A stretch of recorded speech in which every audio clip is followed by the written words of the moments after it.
Long ago, in a quiet village surrounded by thick forest, there lived a woman called Amara. She was not the richest, not the strongest, and not even the most beautiful. But Amara carried a gift that made everyone curious.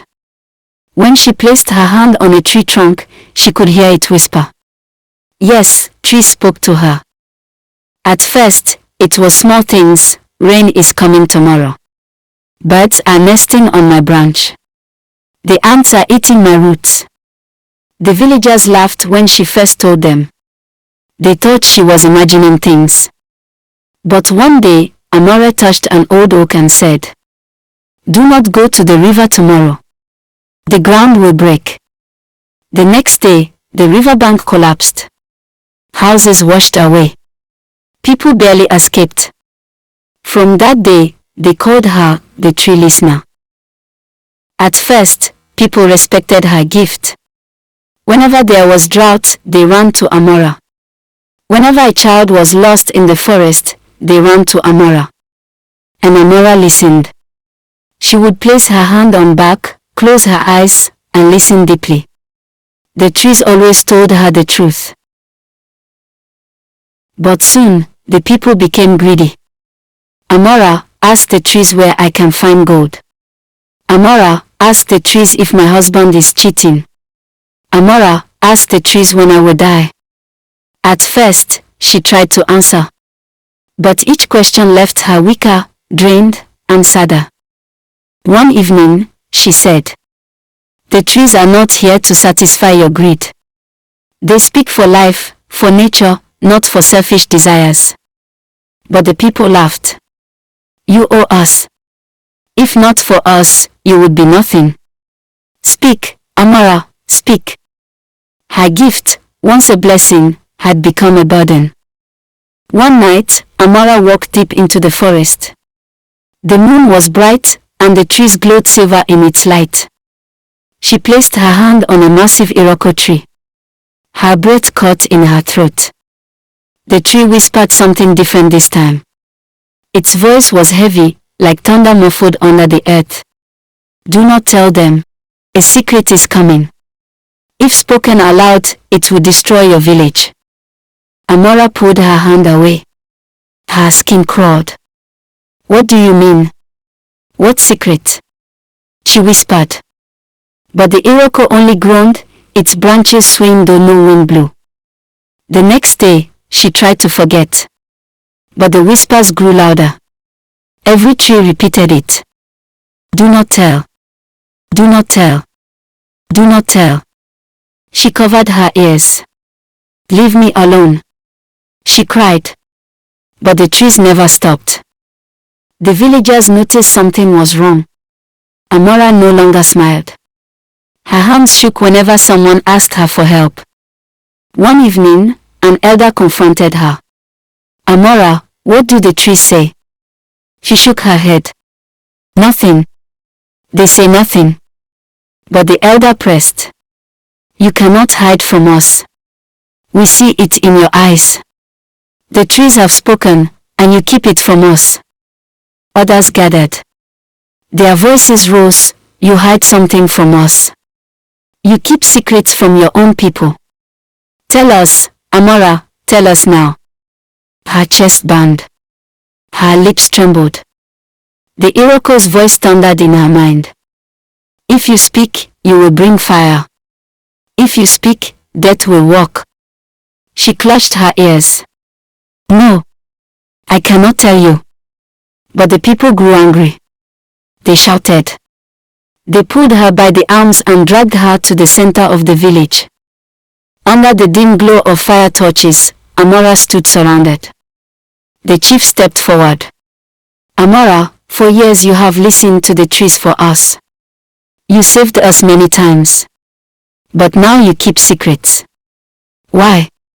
Tears rolled down her cheeks. "It is for your good. Some truths are too heavy for human ears." But the people shouted back. "No truth is too heavy. We must know. Tell us, or we will cast you out." Her knees weakened. Her heart thumped like a drum. The whispers of the forest filled her head until she thought she would go mad. At last, she broke. Her voice shook, but the words came anyway. The trees say, "One of you will betray this village. One of you will burn it to the ground." The words left her mouth like a curse. The crowd gasped. Then silence fell. Children clung to their mothers. Men stared at one another with suspicion. Friends no longer trusted friends. From that moment, the village was poisoned by fear. The next morning, people whispered in corners. "Who will betray us? Could it be my neighbor? I saw Obinna staring at the chief's wife, maybe it's him." Even laughter became dangerous. If a man laughed too loudly, people muttered, "He laughs because he hides something." The harmony of the village was broken. Amara begged, "Please, stop. Do not let fear rule you." The trees warned me to keep silent, but I was weak. "Forgive me." But no one listened. Her words no longer carried hope. They carried only dread. Days turned into weeks. One night, a young man named Obinna was caught stealing food.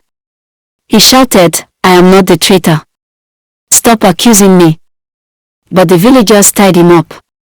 "Thief! Betrayer! You are the one the tree spoke of." That night, as the people argued over what to do with him, a spark caught from a cooking fire. Flames leapt onto a thatched roof. The fire spread fast, faster than anyone could stop it. Children screamed. Women wailed. Men ran with buckets of water, but the flames swallowed hot after hot. In the chaos, Obinna broke free of his ropes and vanished into the forest. The prophecy had come true. The village was destroyed. Amara stood in the ashes. Her hair was singed, her face blackened with soot. Her eyes were hollow. The people who survived looked at her with hatred. "You caused this," they spat. "You cursed us with your words. If you had kept silent, none of this would have happened." Amara wanted to scream, but I warned you. The trees warned me. Yet deep inside, she knew the truth. The secret was never meant to be spoken. Her weakness had doomed them all. From that day, Amara walked alone in the forest. No home. No family. Only the whispers of the trees to keep her company. She slept on roots. She drank from streams.